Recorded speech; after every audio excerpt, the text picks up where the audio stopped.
Untuk menentukan geometri molekul, selain dengan menggunakan teori VSEPR, dapat juga digunakan teori hibridisasi seperti yang sudah disinggung di video sebelumnya.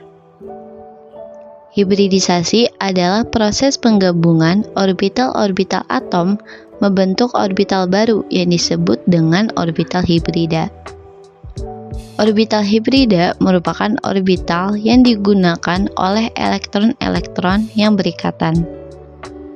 Terdapat 6 orbital hibrida yang akan kita bahas pada materi ini, yaitu orbital hibrida sp, sp2, sp3, sp3d, sp3d2, dan sp3d3.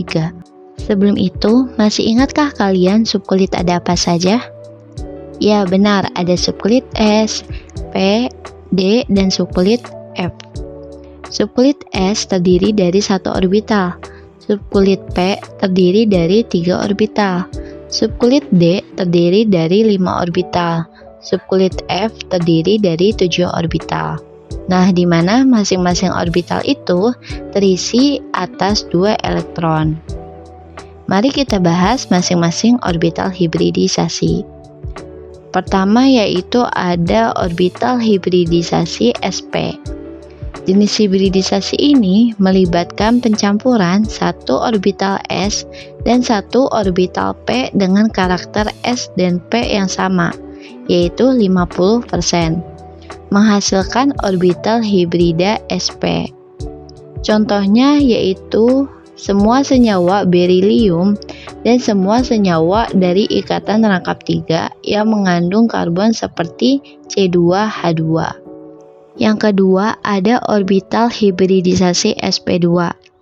Jika tadi orbital hibridisasi sp merupakan pencampuran antara 1 orbital s dan 1 orbital p, maka untuk orbital hibridisasi sp2 merupakan orbital hibridisasi pencampuran antara 1 orbital s dan 2 orbital p dengan karakter setiap subkulitnya yaitu 33,33% karakter s dan 66,66% karakter p.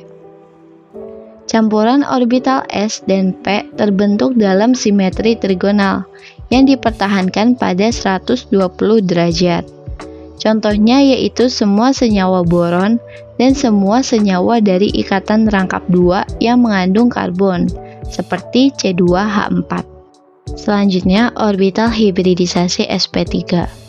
Jadi, orbital hibridisasi ini merupakan pencampuran antara 1 orbital s dan 3 orbital p yang bercampur bersama untuk membentuk orbital hibridisasi baru. Setiap orbital hibridisasi sp3 memiliki 25% karakter S dan 75% karakter P. Campuran orbital S dan P terbentuk dalam simetri trigonal dan dipertahankan pada sudut ikatan 120 derajat. Contohnya yaitu merupakan etana dan metana. Kemudian orbital hibridisasi sp3d yang melibatkan pencampuran 1 orbital s, 3 orbital p, dan 1 orbital d membentuk 5 orbital hibridisasi sp3d dengan energi yang sama. 3 orbital hibrid ini terletak pada bidang horizontal dengan sudut 120 derajat satu sama lain. 2 orbital sisanya terletak pada bidang vertikal pada bidang 90 derajat. Contohnya yaitu fosfor pentaklorida atau PCl5. Yang kelima ada orbital hibridisasi sp3d2 yang artinya melibatkan pencampuran 1 orbital s, 3 orbital p, dan 2 orbital d membentuk 6 orbital hibridisasi sp3d2 yang identik satu sama lain. Ke-6 orbital ini diarahkan ke sudut oktahedron. Mereka dimiringkan pada sudut 90 derajat satu sama lain. Contohnya yaitu SF6.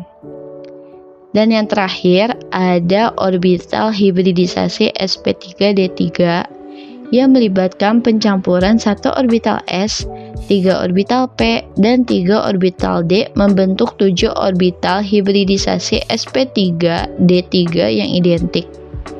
Contohnya yaitu iodin heptafluorida atau IF7. Untuk semakin memahami teori hibridisasi, simak video selanjutnya yang akan membahas contoh soal. Selamat belajar!